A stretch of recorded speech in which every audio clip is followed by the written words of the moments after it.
BJP ಶಾಸಕ ಶರಣು ಸಲಗಾರ್ ವಿರುದ್ಧ ಎಫ್ಐಆರ್ ದಾಖಲಾಗಿದೆ. ಕೊಟ್ಟ ಸಾಲವನ್ನ ಹಿಂತಿರುಗಿಸಿಲ್ಲ ಅನ್ನುವಂತ ಹಿನ್ನೆಲೆಯಲ್ಲಿ ಎಫ್ಐಆರ್ ಆಗಿದೆ. ಶರಣು ಸಲಗಾರ್ಗೆ 99 ಲಕ್ಷ ಸಾಲ ಕೊಟ್ಟಿದ್ದಂತಹ ಸಂಜು ಸೂಗುರೆ ಅವರು ಕೊಟ್ಟಿರುವಂತಹ ದೂರಿದು.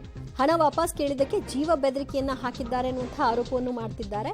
ನಮ್ಮ ಕುಟುಂಬಕ್ಕೆ ತೊಂದರೆ ಆದ್ರೆ ಶರಣು ಸಲಗಾರ್ ಅವರೇ ಇದಕ್ಕೆ ಕಾರಣಕರ್ತರು ಅನ್ನುವಂತಹ ವಿಚಾರವನ್ನು ಕೂಡ ದೂರಿನಲ್ಲಿ ಉಲ್ಲೇಖ ಮಾಡಿದ್ದಾರೆ. ಉದ್ಯಮಿ ದೂರುದಾರ ಸಂಜು ಸೂಗುರೆ ಅವರ ಹೇಳಿಕೆ ಇದಾಗಿದೆ. 99 ಲಕ್ಷ ಸಾಲ ಕೊಟ್ಟಿದ್ದೆ, ಆ ಸಾಲವನ್ನ ವಾಪಸ್ ಕೇಳಲಿಕ್ಕೆ ಹೋದಾಗ ಜೀವ ಬೆದರಿಕೆ ಹಾಕಿದ್ದಾರೆ. ನಮ್ಮ ಕುಟುಂಬಕ್ಕೆ ಥ್ರೆಟ್ ಇದೆ, ದಯವಿಟ್ಟು ನಮಗೆ ರಕ್ಷಣೆ ಕೊಡಿ ಮತ್ತು ಅವರ ವಿರುದ್ಧ ಕ್ರಮ ತೆಗೆದುಕೊಳ್ಳಿ ಅನ್ನುವಂತಹ ವಿನಂತಿಯನ್ನ ಮಾಡಿದ್ದಾರೆ. ಸಾಲ ಪಡ್ಕೊಳ್ಳುವಾಗ ಚೆನ್ನಾಗಿತ್ತು, ಈಗ ಸಾಲ ವಾಪಸ್ ಕೇಳಿದಾಗ ಜೀವ ಬೆದರಿಕೆ ಹಾಕ್ತಾರೆ. ಇದು ಶರಣು ಸಲಗಾರ್ ಅವರ ಮನಸ್ಥಿತಿ. ಹಾಗಾಗಿ ನಮ್ಮ ಜೀವಕ್ಕೆ ಆಪತ್ತಿದೆ ಮತ್ತು ನಾವು ಕೊಟ್ಟ ಹಣವನ್ನ ನಾವು ವಾಪಸ್ ಕೇಳೋದು ತಪ್ಪ, ಅವರು ಕೊಡ್ತಾ ಇಲ್ಲ, ದಯವಿಟ್ಟು ಇದನ್ನ ಕೊಡಿಸ್ಬೇಕು ಅನ್ನುವಂಥ ಹಿನ್ನೆಲೆಯಲ್ಲಿ ಪೊಲೀಸ್ ಠಾಣೆ ಮೆಟ್ಟಿಲೆತ್ತಿದ್ದಾರೆ.